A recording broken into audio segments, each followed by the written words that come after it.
Good afternoon, everybody. This is the rail coordinations part of the breakout session. My name is Jim Styron. Welcome to the second annual Transportation Conference. Thank you all for being here. I will make my intro quick and here's my information, so you might want to jot it down because my portion of this is going to be very quick because it has really nothing to pertain to what these guys are going to talk about, and they're going to go into great detail and depth on how to coordinate railroad projects with your roadway projects. Can you check the microphone, please? I can barely hear you. Okay. Is that better?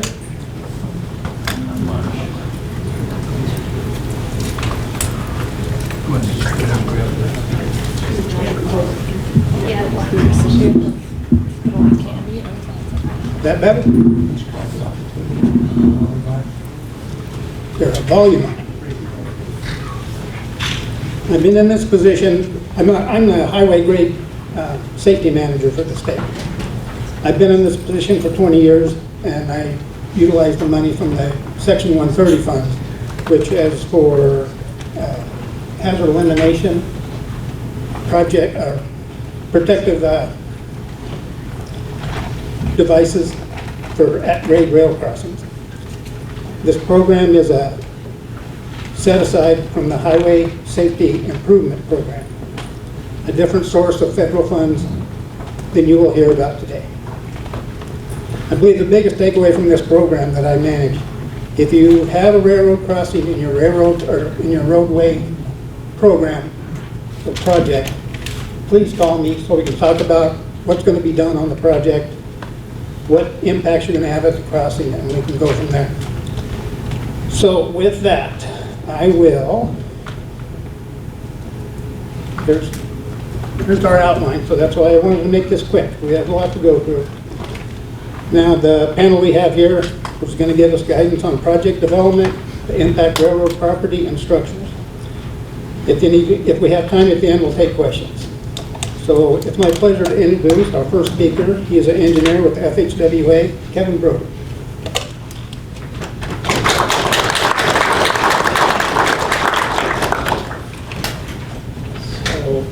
First of all, you all can hear me, I hope?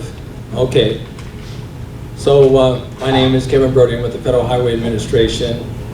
I'm a federal agent as far as you guys are concerned. And I want you all to know that there is very few presentations we do where we do not quote a regulation or two.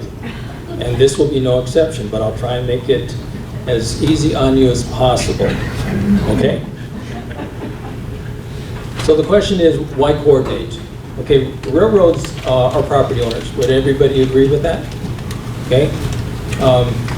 So if we didn't coordinate with them whenever we had a project and we entered onto the right of way, wouldn't that be sort of like trespassing? How many would agree with that? Right?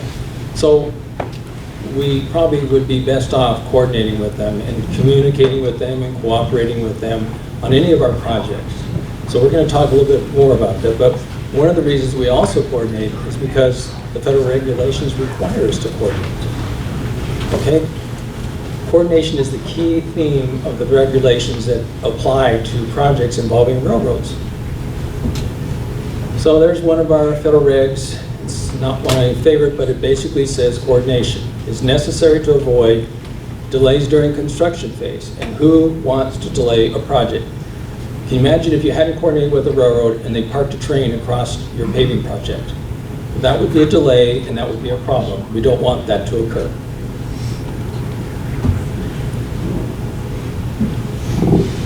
So the kind of projects that involve railroad coordination are any of the projects that Jim mentioned, where you have a railroad safety crossing in particular, where you're modifying the grade, you're basically in the railroad right-of-way, and you don't just do that without coordinating with the railroad. And you're going to hear that word coordinate a lot. But there's other projects that we get involved in, and that's whenever we use the railroad property. And that can happen in the pre-development phase. When you have a surveyor going on railroad property, you don't just, like you said, send your surveyor out there or anybody that's going to be doing any work in somebody else's property without an agreement, and that takes coordination. So any other time you can see the items listed on this slide, but there are also utilities that the railroad might have in their right-of-way that crosses our right-of-way. And when I say our right-of-way, I'm thinking the highway right-of-way or any public road that we fund with federal dollars. Again, their utilities, even though they're in their right-of-way, you need to coordinate your involvement with that utility with them. That's what you call a joint use agreement. So when you want a project to be funded by the Federal Highway Administration, the project sponsors, they need to verify to Federal Highways before they can go out to bid that they've done the required coordination. And we oftentimes ask for certification statements. And those certification statements are a simple way of telling Federal Highways that you did your coordination. And usually they come in 3 different type statements. One is that there's no railroad work on the project. The other would be all the railroad work that we have that's involved in this project was done prior to going out to bid. And then last but not least, maybe the most complicated one is when there's concurrent work with the construction project. And in that, you have to have a number of agreements, you have to have their permission, and you have to have the documentation in place, should Federal Highways ever audit. But the other thing is that the plans that you're doing also need to have some kind of notification to the bidder so that they know you've done, what the railroad involvement is, so they bid it correctly. Last but not least, I think the Federal Highway Administration, and I think you, the DOT, and anybody else that has a project involving railroad recognize that there's liability involved. Railroad has a lot of concerns about that liability, so they would require, and the federal government supports that, and that you would hold the railroad free of liability. So there's also going to be insurance requirements. That's part and parcel to these type of projects as well. So in conclusion, and the things I'd like you folks to remember about where the Federal Highways requires you to coordinate is that certain things must be done on a railroad project or a project that involves railroads that have to be done before bid advertisement. And that is that you must coordinate with them. And if you're going to use their property, you need to have their permission to get on it. Again, you need to cooperate and coordinate with that. And then finally, you need to provide to the federal government, Federal Highway Administration, verification that you did in fact coordinate the activities necessary to get railroads permission to use their property. And that's in the form of those certification documents we talked about.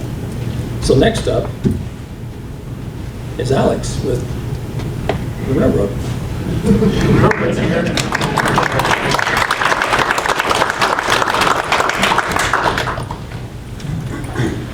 I hear that the railroad's here. Where? My name's Alex Fiorini. I'm with the railroad, and I'm here to help. I didn't hear unanimous sigh, so we'll take that as a win. But no, I'm with BNSF Public Projects Department. I've been with BNSF about 4 years now. So I'm going to talk to you a little bit today about the coordination that the North Dakota DOT and I have on a daily basis, what kind of projects we engage in. But first, if any of you have worked with the railroad, you know that we always start with safety. Safety is number one, so I want to touch on that a little bit here. As many of you guys know, we track highway grade crossing incidents. We track those, it's called the incident frequency ratio, the IFR. We track that on a per million train mile, or incidents per million train mile basis. It's a standardized metric that all railroads keep track of. You can look it up at the FRA. You can see on the screen here, that's very small, but North Dakota is kind of middle of the pack. So your incident frequency ratio is 1.5, kind of right here in the middle or so. And you can see since 2018, we've become stagnant. We're not becoming more safe. That's not a good thing. We've identified that. So earlier this morning, some statistics were given. One of the statistics was 40,000 people die in transportation-related incidents in the U.S. since 2017. 522 of those people were from North Dakota from 2017 to 2021. So I did a little research on our end. Since 2018, there was 51 highway at-grade rail crossing incidents in North Dakota. Those incidents tend to be low frequency but high severity. So I can't tell you how many of those were fatalities, but I would guess that a good amount were. A couple more statistics for you. So BNSF has, we run 26,000 million train miles through North Dakota per month. A lot of train traffic through here. Does anyone know about how many crossings we have on the BNSF network?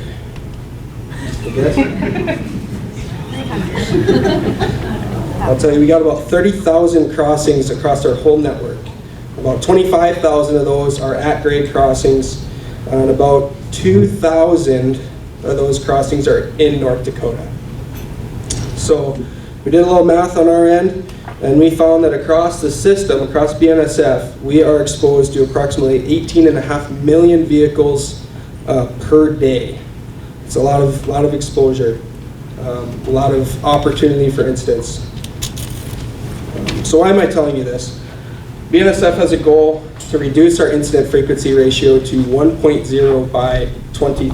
Currently we're sitting at about 1.8, right? And so how can we, the North Dakota DOT and BNSF, work together to bring that number down? It's an effort that takes all of us. BNSF can't do it alone. We can't do it without the help of our municipalities or the DOTs. So here's what we're doing to help drive those numbers down. So within public projects, one thing we look at is crossing closures. The safest crossing is a crossing that doesn't exist, right? I know what you guys are thinking. They're coming for our crossings, they're going to close them down. No, not the case. We're looking at redundant crossings. We want to be intentional with our local municipalities to, as transportation professionals, guide our traveling motorists, our pedestrians to the crossings that we want them to and make those crossings the safest that we can. So Jim and I work together on a daily, weekly basis, and we look at these items. We look at the data, and we guide those discussions amongst the DOT, BNSF, and the local municipalities. Safety projects also involving Mr. Styron here. So he mentioned the Section 130 program. We look at primarily safety enhancements to at-grade crossings. So if a crossing comes up on the list, we go out, we do an on-site diagnostic. What are we going to do about it? Do we need to upgrade the crossbucks and the yield signs? Do we need to add lights and gates? Do we need a new crossing surface? What needs to be done here to make this a safe crossing for the public? Permitting. So we recently transitioned to a new online site where we can submit for permits, or you all can submit for permits. I help review the permits per BNSF's utility accommodation policy, and I help guide that discussion to apply for that permit. Grade separations. So grade separations are typically large, multi-million-dollar projects, a lot of coordination that goes into it. So we review against BNSF's grade separation guidelines, make sure that we're planning for future multimodal transportation. A lot of these structures are going to be here for 80, 90, maybe even more years in the future. So what do we need to do to plan for increased rail traffic that might come to the corridor, increased vehicle traffic? We need to be thinking about these things. Right-of-way is always a big discussion. So what kind of easements are needed for this structure? We prepare those documents and add it to the agreement. Drafting, we draft the agreements. Always a big coordination piece back and forth with the DOT. Sometimes the attorneys get involved, but red lines back and forth, so it takes time. Sometimes it takes up to a year to have those discussions. And then I just have this bucket, other concerns. So we always say the public projects, I'm the guy that you call when you don't know who else to call, right? So if there's pedestrian treatments that you're looking at, bike paths or trails, North Dakota has several flood control projects going on right now. We can help you with all that. We also do right of entries. Those are primarily for your contractors, giving them the proper okay to come and work on BNSF property. Like Kevin was saying, we have that indemnity language in there, insurance requirements, etc. And then we already talked about legal coordination and review. So that is what I got until the end when we can do questions.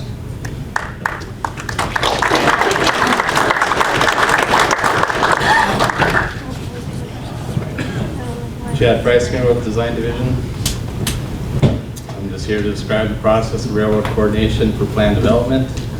DOT has assigned staff that should be used for railroad coordination. We're trying to limit the amount of staff used to contact the railroad. The assigned railroad coordinator has a working relationship with various railroads operating with the state of North Dakota. That person will coordinate the railroad work on all projects that are assigned to either DOT staff or consultants. The railroad coordinator will work with the technical support staff at the DOT for any projects assigned to a consultant. First step is just to identify if a railroad is located within the project limits. The DOT milestone committee meets monthly, and they will add a railroad milestone activity to the mainframe for all projects that may involve railroad work. The railroad coordinator uses a Microsoft Access program that's going to link to the mainframe software to track this activity.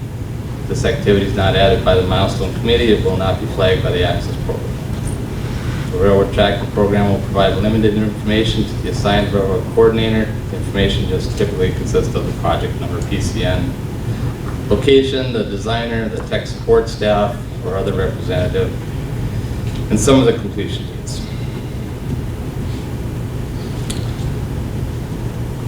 The railroad coordination team consists of 3 members for the design process. Jason Thorenson from Bridge Division will be the coordinator on projects where there's structural work on either overpasses or underpasses.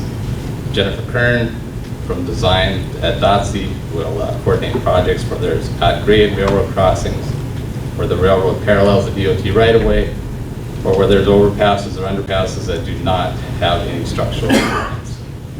Jennifer will be the coordinator for most of the grading and surfacing type projects. Mike Johnson from local government, he'll complete the coordination on urban projects assigned to local government division. These staff are completing the coordination with, in addition to their other work. So next step is the railroad coordinator will contact either the designer or the tech support staff to find out some additional project information. The coordinator typically emails the designer requesting several things. First item on the list is just the railroad crossings, including the crossing ID number. DOT staff, the railroad crossing ID number is available on the RIMS viewer. Consultants can access the crossing information at the Federal Railroad Administration webpage. Second item is to identify any impacts that are parallel to the railroad right-of-way. An example would be just like road widening that results in reshaping the ditch within the railroad right-of-way, or if an intersecting highway approach needs to be regraded or overlaid within the railroad right-of-way when the railroad parallels the highway right-of-way. Scope of work is needed for the project and any description of work that's going to be constructed at the railroad crossing. Lastly, list any tied projects that will affect the pay items that are being provided.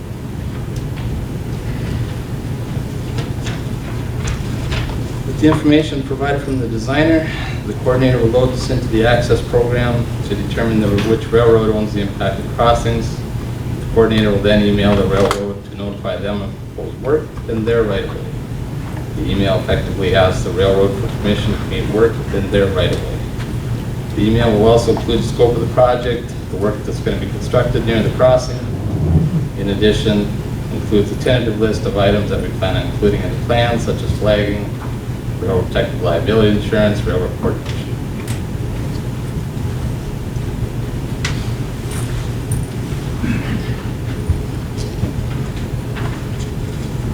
Railroad's going to respond by email, confirming the items to be included in the plan, such as flagging, insurance, coordination, or maybe a construction and maintenance agreement, which will be included as part of a special provision. These types of pay items, notes, and agreements vary depending on the railroad. We'll work with 6 different railroads throughout the state. Each railroad is unique, but the requirements vary.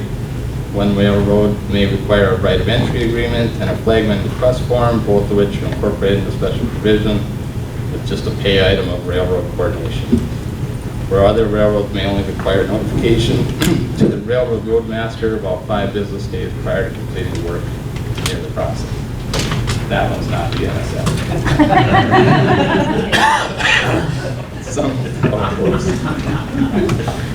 Some projects may require additional permits or agreements depending on the work that's being completed within the railroad right-of-way or at the crossing. Some agreements include standard language, such as a roadway resurfacing permit, and others are unique. An example of a unique permit is just a construction maintenance agreement needed for a slide project at I-29 Railroad Underpass in Grand Forks. This project required the roadway improvement plans to be reviewed by the railroad due to the geotechnical work being completed within the railroad's right-of-way.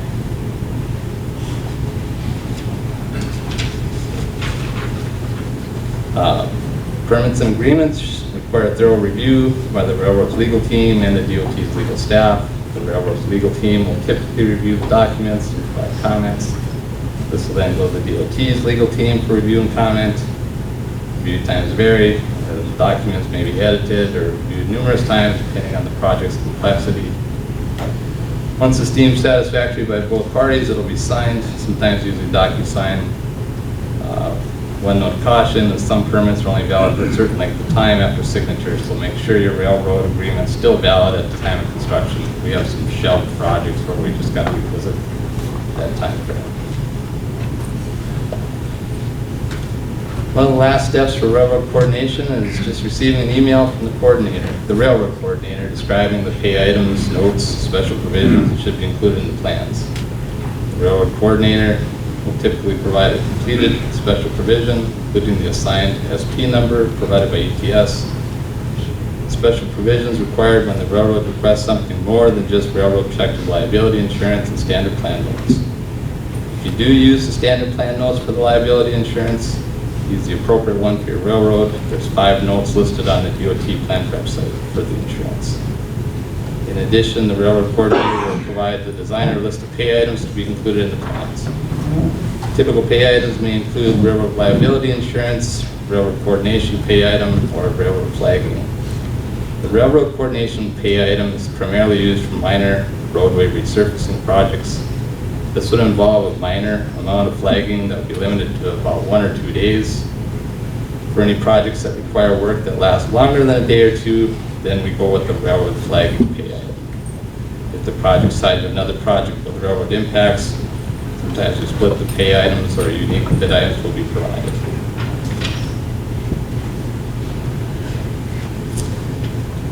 The designer is responsible to add those notes provided by the coordinator, special provisions and the pay items that were provided by the coordinator. Designer and tech support staff will also post this information when submitting the final plans and bid documents, including the special provisions.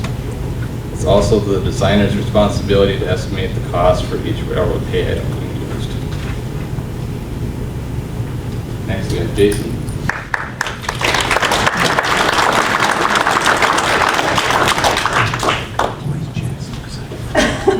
Good afternoon. My name is Jason Thorenson. I'm an assistant bridge engineer with the North Dakota DOT. And I'm going to talk about permits and agreements that are required when working within railroad right-of-way.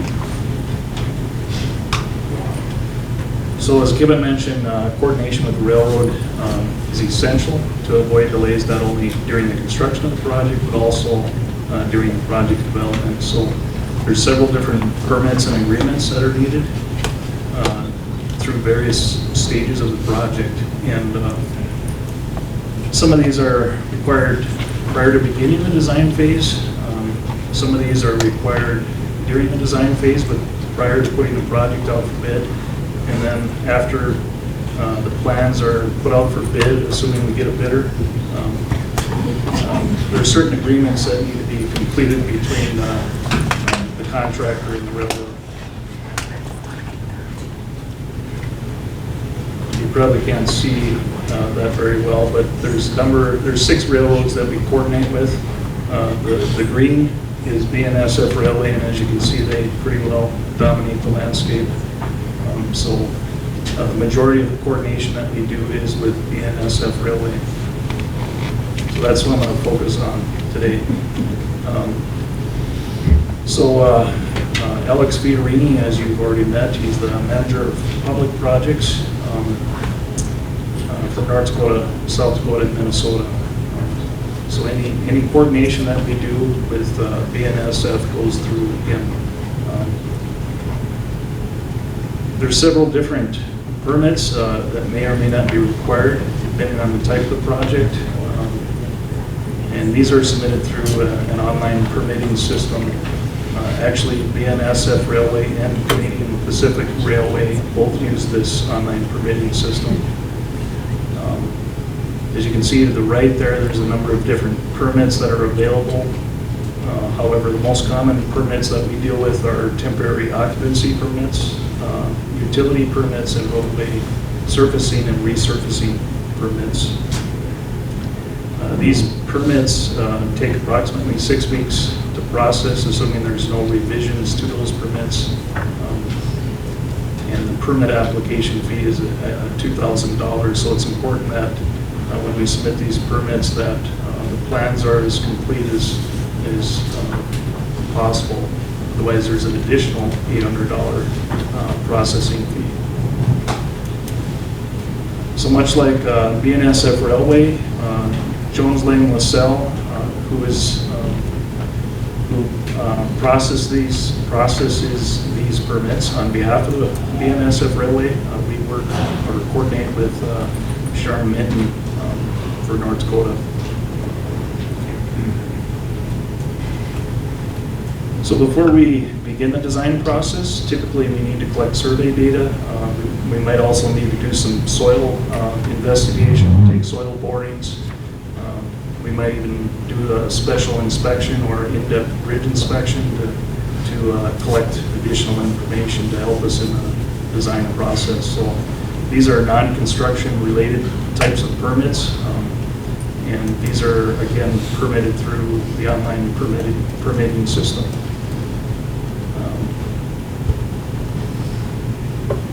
Utility coordination, this begins during the design process. Ideally, we would have utility engineering and conflict plans prepared at least 4 months prior to the bid ready date. Once the final plans are complete, then we would submit a permit application through that online permitting system, and then obtain a license agreement. So for any utility encroachment on railroad right-of-way, we need to submit a permit application and a license agreement.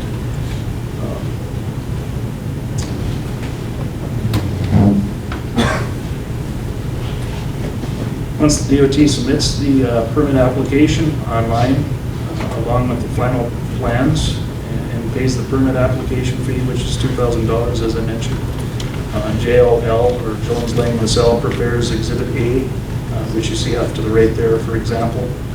They include that as an exhibit in the license agreement, and then there's some licensing fees that are applicable. So we pay a permit application fee, and then we pay a licensing fee on top of that. And those fees vary depending on the amount of the utility encroachment. So once that agreement is executed between the DOT and the railroad, everything is certified and ready for bid. Included in that license agreement is Exhibit B. It's a right to enter agreement that the contractor needs to execute after the contract is awarded. So it's kind of an agreement within an agreement, so to speak.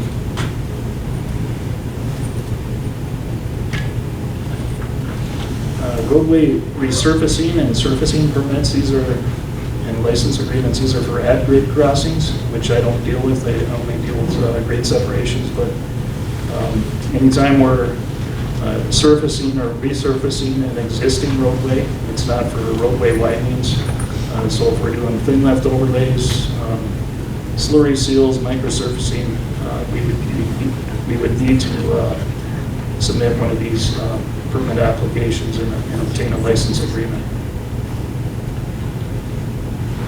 Again, this is submitted through the online permitting system, and all of these permits are processed similarly.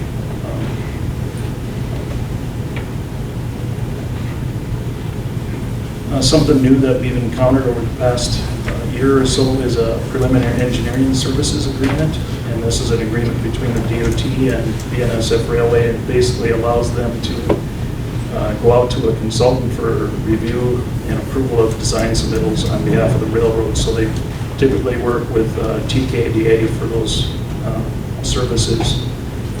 Before we even begin the design process, it's important that we identify whether or not the railroad is intending to do this work internally or whether they plan to consult it, so we can get this agreement in place and not hold up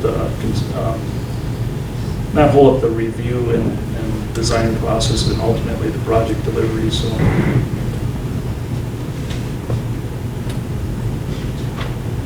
design submittals, as Alex had mentioned, there's a guidelines for railroad grade separation projects manual, and all design submittals that flow from the DOT to the manager of public projects, which is Alex, they need to follow these guidelines. So these submittals go to their internal structure review team or to their consultant if they do obtain a preliminary engineering services agreement. One thing that's helpful in coordination with the railroads is make sure to put the FRA crossing ID, the mile point, the line segment in the heading of all your electronic communications. That way they can quickly identify what crossing your project is in reference to. It helps them to track projects easier.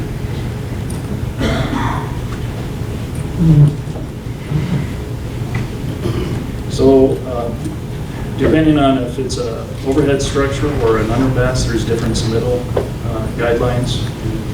As you can see, for an overhead structure, there's a conceptual design submittal, 30% set of plans, and a final set of plans. And these take approximately 4 weeks of review time, assuming there's no revisions and resubmittals. But you'll also notice there's different construction submittals, so it's important for the field engineer as well as the contractor to be aware that there are additional requirements once the project is bid and the contract is executed. The coordination is ongoing throughout the project, so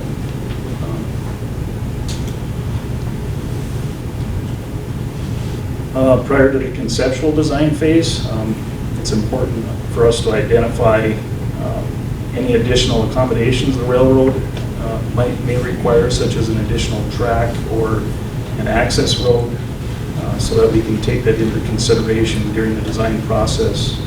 Obviously, if they're adding a track or something like that, our span lengths are going to increase, and vertical clearance or the profile of the will increase as well. So it's also important to identify any potential variances that we may want to request. For example, the railroad requires for all overhead structures that we have a throw fence and a 42-inch high barrier on our bridges, regardless if there's pedestrian accommodations or pedestrian access. So we may request a variance for things like that, which may or may not be approved, but Alex has been pretty good to us.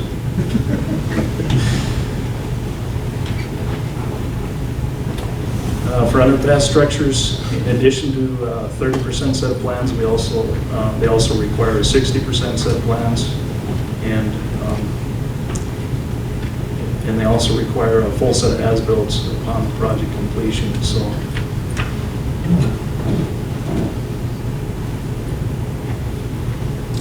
As far as the design submittals go, BNSF utilizes a tracking sheet, as you can see here, to provide comments from their structure review team or from their consultant regarding any items that need to be addressed.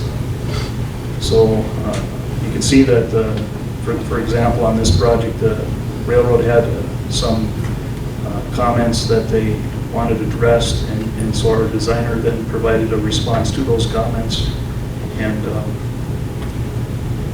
we submitted those back to the railroad along with any necessary revisions, and once they've all been addressed, they're marked as closed by the railroad. If there's still additional information or revisions needed, then it'll remain open until everything's been addressed. Eventually, we'll proceed through the review process to a 30% set of plans, 60% and final set of plans, depending on the project. So, some of the key information they're looking for is temporary and permanent horizontal and vertical clearances, whether we have piers within 25 feet of the center line of the nearest tracks, and if so, do those piers meet heavy construction? Do they include a pier protection wall? They're looking whether we're doing any excavation within the live load zone of influence, and if so, are we providing the necessary shoring requirements? They're also looking at drainage, making sure that we're diverting water away from the railroad and not onto the railroad right away, that we're providing the proper ditch section, and so on. So there's a number of different things that they're looking for. For overhead structures, they also require top of rail profile for 1,000 feet each direction to assess future grade raise needs. So if there is a need identified, we need to allow for that in our design and provide additional vertical clearance. So here's a project, for example, on interstate. We're replacing the eastbound and westbound roadways over the railroad, and as you can see, there's a pretty good dip in the track, and so we had to provide for an additional 6 inches, I think, of vertical clearance. Which also had impacts to the interstate. We had to reconstruct a portion of the interstate as well to tie back in. So for structure replacements or new structures, once we have final plans, we obtain a construction and maintenance agreement. This is an agreement between the DOT and the railroad. It defines the responsibilities of both the DOT and the railroad for not only the construction, but also the future maintenance of that structure. And this agreement lives for the life of the structure. Construction and maintenance agreements may also be required for at-grade crossings. I don't deal with those, so I can't really speak to it, but I believe for like widening existing roadways or adding gates or lights, things like that, I think also require these types of agreements. So once we have final plans, we incorporate that as an exhibit, Exhibit A actually, to this license, license agreement, construction and maintenance agreement. It's included as an attachment, and this gets included in the railroad requirement special provision, which is found in the bidder's proposal.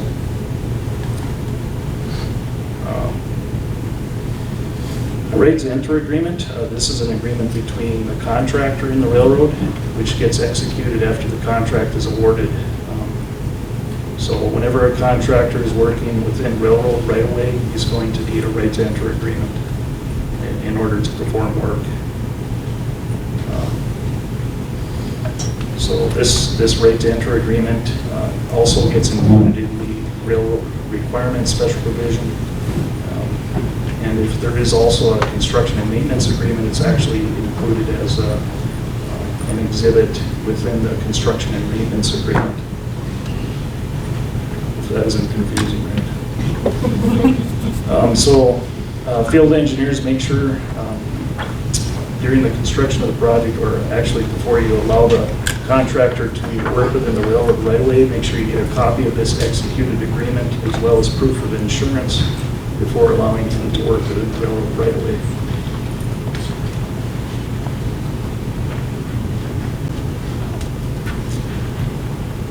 Last but not least, railroad requirements, special provision. This is requested from the ETS division. It includes all of the requirements of the contractor for performing work within the railroad right-of-way. So it will include all of the applicable bid items as well as the agreements that may be required. So anytime you're working within, or the contractor is working within railroad right-of-way, is going to need railroad coordination and railroad protection insurance. And coordination is paid 1/2 lump sum after the rates enter agreement is executed. So once you get a copy of that agreement, you can pay for half of that and then pay the remaining half after the project is completed. The insurance, once you also receive proof of insurance, you can pay that in full. The flagging may or may not be required depending on the project. Typically, the railroad requires that if there's work within 25 feet over, under, and or within 25 feet of the rail, you're going to need flagging services. So historically, flagging was billed directly to the department by the railroad, and then we would get reimbursed through the provisions in the contract. However, going forward on future projects, and even some upcoming projects, you'll notice that flagging is bid by the lump sum, and it's up to the contractor to determine how much flagging he thinks he's going to need in order to perform the work. So he'll bid that into the contract, and he also needs to obtain his own flagging services, which are BNSF approved flagging services, which is exclusively Rail Pros currently.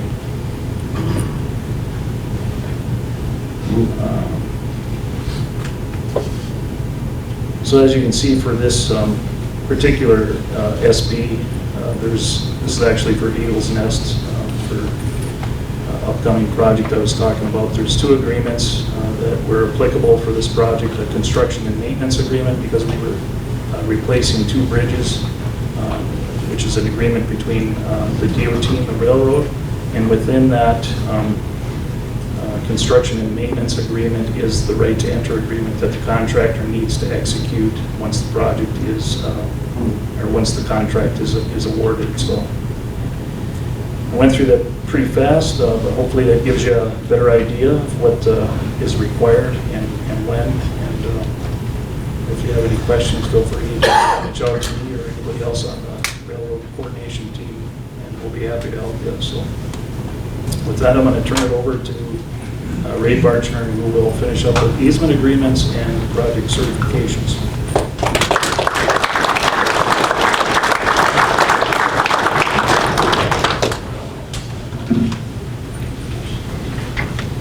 Well, I'll be a little brief. I have a 23-minute presentation, but I see some knees wobbling back there, so I'll try to make it a little quicker. Actually, I think they saved the best for last, but they said, no, that's where relocation or right-of-way is. You're always the last one, so you can go last. And if you have enough time, you can get it done. If not, squeeze it in. So, I get to go last. First of all, working with the railroads is a little bit different, because working with the right-of-way on highways, we're usually the ones that are there first. And people are coming to us for all the permits and for trying to get crossing permits and things like that. Well, it's a little bit more unique with the railroad because they were there first. So we have to approach them and get permission and an easement to be on their property. Since they don't like to give up their tracks, we usually are there by easement. So some people are wondering what we get, and or by permit. And part of the permit, so they can track why we're there. So sometimes people wonder, why do you got to get those permits? Why do you have to get these easements? It's pretty important for them to know what's underneath their tracks when they're working on them too. And we discovered that we didn't use the permit process too much because we had some liability issues, and we had some things to overcome through legal to be able to use the permit. So the permit process is kind of something new for us. We're getting them completed one at a time, and it's very helpful. So when we can use a permit, it's pretty helpful.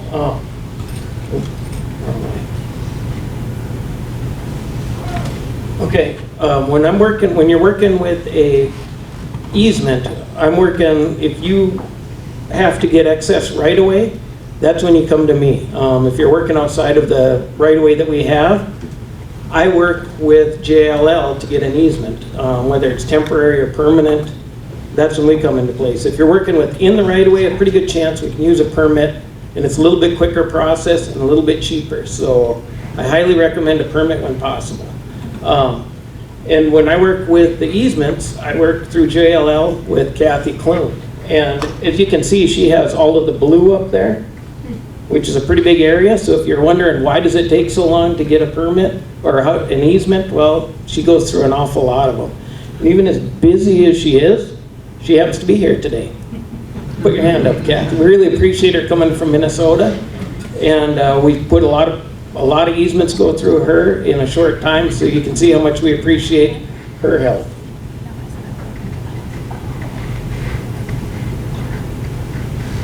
Okay, as soon as something that's pretty important is if you're the designer and you have railroad on your project, try to figure out as soon as possible what you're going to need there, because the rest of your project is probably not going to take as long. As Alex referred to, it can take us a year.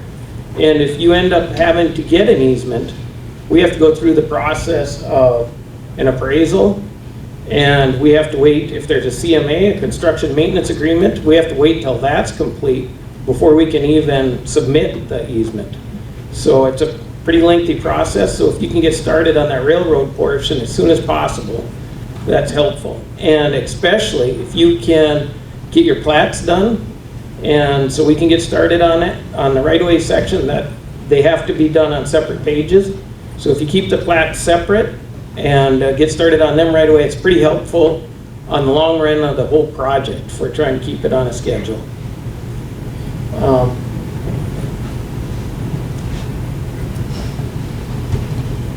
Once our easement, we're all done with the CMA and we have the appraisals complete and reviewed, and they finally go to Kathy, that's still a 90-day process from the time we get it, because when I get it, then it goes in and we have to get signatures internally through the DOT, get it approved at the final end, then it goes over to Kathy, she gets final approval on it from her end, and then it finally goes down to Fort Worth, where it's going to be there for sure 30 days of getting their approval. So there's a lot of approvals that take a little bit of time, so you have to have a little patience when we see that the railroad's involved, along with some other entities.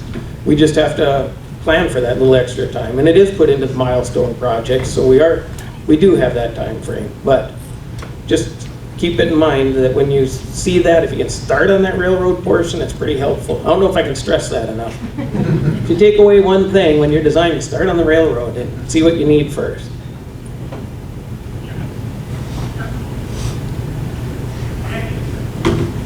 Okay.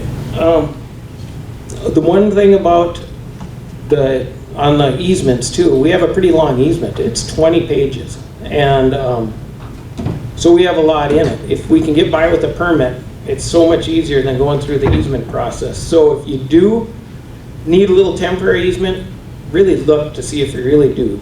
As a good designer, you might be able to come up with a way of avoiding that little 3-foot section. And quite often, you'd be surprised how often someone comes and says, we need 3 feet. Well, you're going through this whole process, and it's going to be a minimum of $7,500, and a lot of time without all the people involved in its fees too. So just keep it in mind that if it's possible to get a permit, and you know, Jennifer's not here. When you don't show up at a presentation, when you're not there, that's when you get volunteered for things. So if you have questions on permits, Jennifer Kern's a good one to ask. The other item I'm here to talk about, and they're tied together pretty closely, because is certifications, project certifications.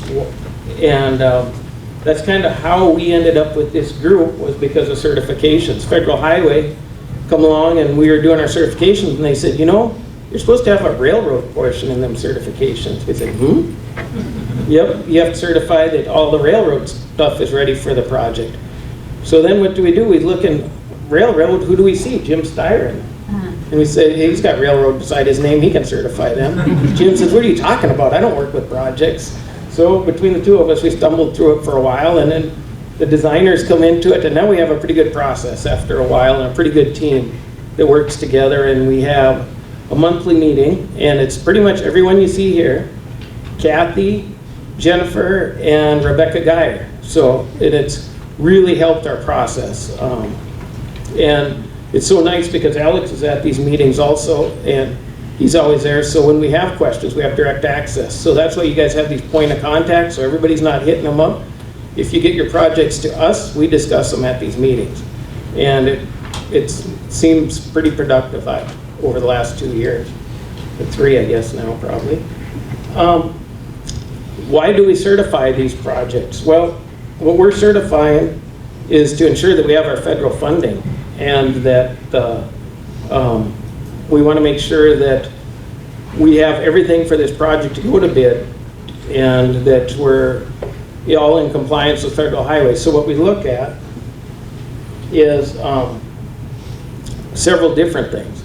And one thing we did to make it a little bit easier, we created a form. Brian Rosen did. He's not here, but he was really helpful in creating this form. And if you go through it and you have some questions, you can always ask me or Brian or anybody on it. We'll help you walk through it. But you put the red in, that helps. You can't read it from back there. It's pretty little, but it helps clarify some of the questions. And what we're really trying to do is just simplify the process. And we would like these submitted back to myself for certification a week before your project.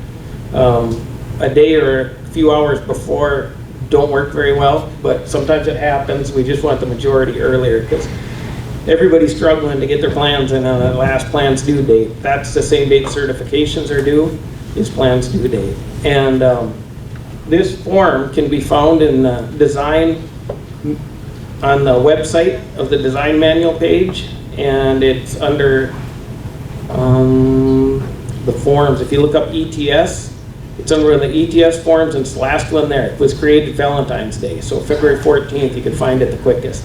And if you can get that filled in and sent to us. And what we're mainly certifying is that we have all the right-of-way, and the project's ready to go, and the utilities are all either moved or in place and ready to go, and that's usually done by Monty Doctor. He double checks it all. And the railroad, and that's just that we have everything in place for the railroad.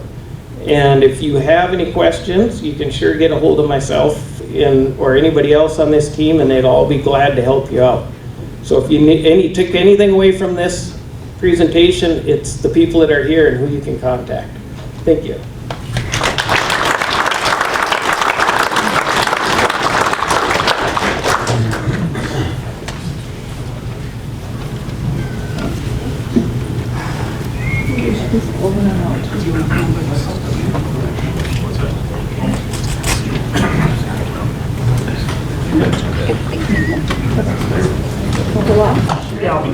It's a long way back.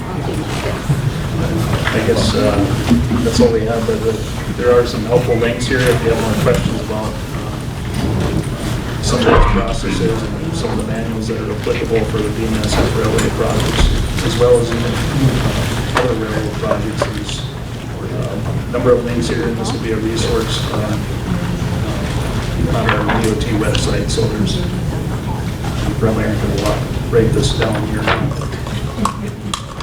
But there are some helpful links there here, and there are some federal regulations that are applicable. So if you have any questions, you can look there for more information as well. So we'd be happy to take any questions if you have.